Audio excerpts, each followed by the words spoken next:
Hello students, कैसे हैं आप सब। मैं हूं आपका नमन देवांगन सर। आज हम अपनी क्लास में मैक्रो इकोनॉमिक्स का एक ऐसा चैप्टर शुरू करेंगे जिसके बिना पूरी दुनिया रुक सकती है, और वो है मनी एंड मनी सप्लाई। बच्चों, आज के इस एक्सप्लेनर के बाद आपको बिल्कुल क्लियर हो जाएगा कि ये जेब में रखा पेपर नोट सिर्फ एक कागज नहीं बल्कि एक पूरी इकोनॉमी की ताकत है। तो चलिए पूरी एनर्जी के साथ शुरू करते हैं। आज का हमारा एजेंडा बिल्कुल क्लियर है। हम 5 मेन टॉपिक्स कवर करेंगे। पहला, द बार्टर सिस्टम। दूसरा, व्हाट इज मनी। तीसरा, फंक्शंस ऑफ मनी। चौथा, मनी सप्लाई एक्सप्लेन्ड। और आखिरी, मेजर्स ऑफ मनी सप्लाई। मैं आपको अश्योर करता हूं कि क्लास के एंड तक ये सभी टॉपिक्स आपके एग्जाम प्रेपरेशन के लिए क्रिस्टल क्लियर हो जाएंगे। तो चलिए सबसे पहले चलते हैं थोड़ा हिस्ट्री में। Section 1, the barter system, the world before money. एक ऐसी दुनिया जहां पैसे का नामो निशान नहीं था। इमेजिन कीजिए, पुराना जमाना, पैसा था ही नहीं। तो सबसे पहला सवाल आपके दिमाग में ये आएगा कि बिना पैसे के आखिर ट्रेड कैसे होता था, लोग अपनी जरूरतें कैसे पूरी करते थे।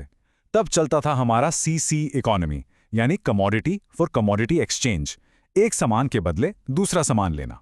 इस बार्टर सिस्टम में, जिसे हम सीसी इकोनॉमी कहते हैं, exchange of goods for goods होता था। लेकिन हमारी आज की मॉडर्न इकोनॉमी में हम गुड्स को मनी के लिए एक्सचेंज करते हैं। सुनने में गुड्स फॉर गुड्स का ये बार्टर सिस्टम बड़ा सिंपल लगता है ना, लेकिन रियलिटी में मेरे दोस्तों ये बहुत ही ज्यादा कॉम्प्लिकेटेड और फ्रस्ट्रेटिंग था।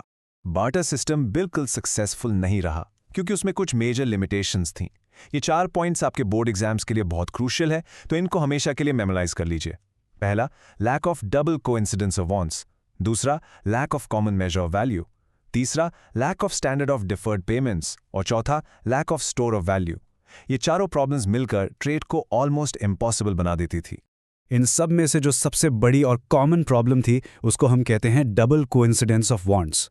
ये एक ऐसी सिचुएशन है जहां बार्टर सिस्टम तभी काम करेगा जब बायर और सेलर दोनों एक दूसरे के गुड्स को एक्सचेंज करने के लिए रेडी हों। मान लो मुझे चावल चाहिए और मेरे पास एक बकरी है, तो मुझे एक ऐसा इंसान ढूंढना पड़ेगा जिसे मेरी बकरी चाहिए हो और बदले में उसके पास देने के लिए चावल हो। है ना हाईली कॉम्प्लिकेटेड। अगर उसे बकरी नहीं चाहिए तो मेरी ट्रेड फेल।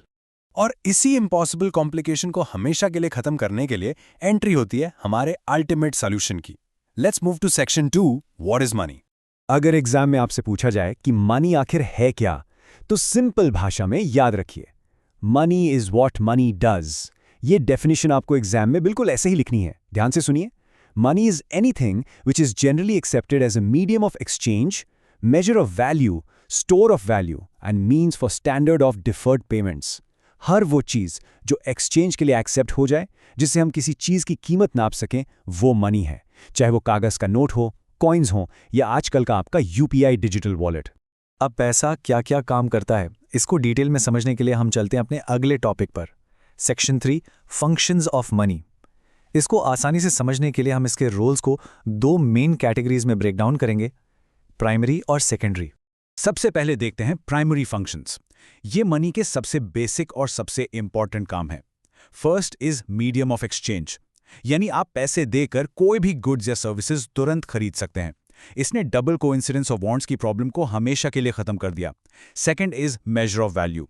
इसने सबको एक कॉमन डिनोमिनेटर दे दिया है। अब आप हर चीज पे एक प्राइस टैग लगा सकते हैं। अब आपको ये नहीं गिनना पड़ता कि 1 किलो गेहूं के बदले कितने सेब देने हैं। हर चीज की एक फिक्स्ड मॉनेटरी वैल्यू होती है। मनी की वजह से हमारा एक्सचेंज प्रोसेस बहुत स्मूथ हो गया। बार्टर सिस्टम में एक्सचेंज सिर्फ एक ही बार में होता था, जो कि हाईली रिस्ट्रिक्टिव था। लेकिन मनी के आने से ये पूरा प्रोसेस 2 इजी स्टेप्स में स्प्लिट हो गया। स्टेप 1, आप अपने गुड्स को बेचिए और पैसे लीजिए। स्टेप 2, उन्हीं पैसों से आप अपनी पसंद के दूसरे गुड्स परचेज कर लीजिए। इस आसानी को हम लिक्विडिटी ऑफ मनी भी कहते हैं, क्योंकि आप पैसे को बहुत एफर्टलेसली किसी भी दूसरी चीज में कन्वर्ट कर सकते हैं। प्राइमरी के बाद आते हैं सेकेंडरी फंक्शंस पर। ये मॉडर्न इकोनॉमी के लिए बहुत जरूरी है। पहला, स्टैंडर्ड ऑफ डिफर्ड पेमेंट्स। इसका सीधा मतलब है फ्यूचर पेमेंट्स।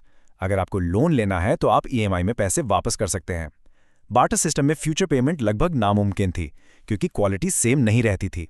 दूसरा है स्टोर ऑफ वैल्यू। आप अपने वेल्थ को सेव कर सकते हैं फ्यूचर इमरजेंसीज के लिए। सोचिए, अगर आपको अपना वेल्थ टमाटर या सब्जियों के फॉर्म में सेव करना होता तो वो तो कुछ ही दिनों में सड़ जाते। लेकिन मनी नहीं खराब होता है और ना स्टोरेज स्पेस लेता है। ओके बच्चों, अब सब अपना पूरा ध्यान इधर लगाइए, क्योंकि अब हम चैप्टर के सबसे टेक्निकल और ट्रिकी पार्ट पर एंटर कर रहे हैं। Section 4, money supply explained. The core macro economic concept. Money supply का आखिर मतलब क्या है? डेफिनेशन पर ध्यान दीजिए। Money supply is the total volume of money held by the public at a particular point of time in an economy. यहां एक पर्टिकुलर वर्ड पर आपको सबसे ज्यादा फोकस करना है और वो वर्ड है पब्लिक। हम इस कैलकुलेशन में गवर्नमेंट या बैंकिंग सिस्टम के पास रखा पैसा कभी इंक्लूड नहीं करते, क्योंकि वो तो खुद पैसे के क्रिएटर्स और सप्लायर्स हैं। हम सिर्फ और सिर्फ आम पब्लिक के पास रखे स्टॉक की बात कर रहे हैं। और एक बहुत ही इंपॉर्टेंट बात जो आपको अपने दिमाग में परमानेंटली लॉक कर लेनी है, मनी सप्लाई एक स्टॉक कॉन्सेप्ट है। I am repeating this for a reason. ये एक स्टॉक कॉन्सेप्ट है क्योंकि हम इसे एक पर्टिकुलर पॉइंट ऑफ टाइम पर मेजर करते हैं, ना कि एक टाइम पीरियड के दौरान। ये एक गारंटीड बोर्ड एग्जाम क्वेश्चन है, तो इसको बिल्कुल मत भूलना। तो हमने ये तो समझ लिया कि मनी सप्लाई क्या होती है, लेकिन रिजर्व बैंक ऑफ इंडिया इसे आखिर कैलकुलेट कैसे करता है? उसके लिए हमारे पास 4 ऑफिशियल मेजर्स होते हैं। Let's look at section 5 measures of money supply, जिसे हम M1, M2, M3 और M4 कहते हैं। ये मेजर्स आपके एग्जाम्स के लिए अल्टीमेट चीट शीट हैं। आरबीआई मनी सप्लाई को 4 अलग अलग तरीकों से मेजर करता है। M1 सबसे बेसिक और सबसे लिक्विड फॉर्म है। M2 में हम M1 के साथ पोस्ट ऑफिस सेविंग्स भी जोड़ देते हैं। M3 में हम M1 के साथ बैंक्स के अंदर रखे टाइम डिपॉजिट्स यानी FDs को ऐड करते हैं। और M4 सबसे ब्रॉडर मेजर है, जिसमें M3 के साथ सारी की सारी पोस्ट ऑफिस डिपॉजिट्स आ जाती हैं। हर लेवल एक स्टेप और आगे का मेजर है। पर ध्यान रहे, आपके सिलेबस में सबसे ज्यादा फोकस M1 पर होता है, इसलिए सब लोग अपनी नोटबुक्स निकालिए और इस फॉर्मूला को लिख लीजिए। मैं थोड़ा रुकता हूं ताकि आप इसे नोट कर सकें। M1 is equals to C plus DD plus OD। M1 equals C plus DD plus OD। ये फॉर्मूला आपको नींद में भी याद होना चाहिए। अब इन 3 शॉर्ट फॉर्म्स का आखिर मतलब क्या है? C का मतलब है करेंसी, जो कैश और कॉइन्स इस वक्त आपकी पॉकेट में हैं, जो बिल्कुल लीगल टेंडर हैं। DD मतलब डिमांड डिपॉजिट्स।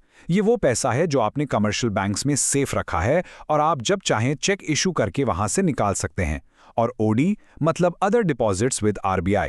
इसमें वर्ल्ड बैंक, IMF या फॉरेन बैंक्स के डिपॉजिट्स आते हैं जो RBI के पास रखे हैं। ये सभी कंपोनेंट मनी के सबसे लिक्विड फॉर्म्स माने जाते हैं।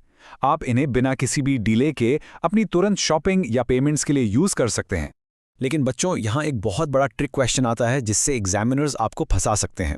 हमेशा ध्यान रखना कि RBI के पास जो हमारी इंडियन गवर्नमेंट और हमारे कमर्शियल बैंक्स के डिपॉजिट्स होते हैं, उनको M1 में यानी अदर डिपॉजिट्स वाले पार्ट में इंक्लूड नहीं किया जाता। मैंने पहले भी आपको बताया था, मनी सप्लाई में हम गवर्नमेंट और बैंक्स का पैसा नहीं गिनते हैं।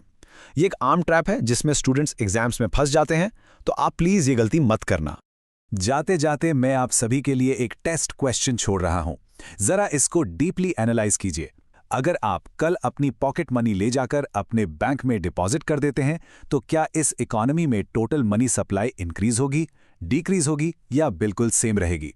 इसका लॉजिकल आंसर मुझे कमेंट सेक्शन में चाहिए। तो ये था मनी सप्लाई का पूरा बेसिक कॉन्सेप्ट। उम्मीद है आपको नमन देवांगन सर की ये क्लास पसंद आई होगी। अगर समझ आया तो नीचे लाइक बटन ठोको, अपने दोस्तों के साथ इस एक्सप्लेनर को जरूर शेयर करो और चैनल को सब्सक्राइब करना मत भूलना, ताकि अगला चैप्टर बैंकिंग आप बिल्कुल मिस ना करें। मिलते हैं अगली क्लास में, तब तक के लिए कीप लर्निंग।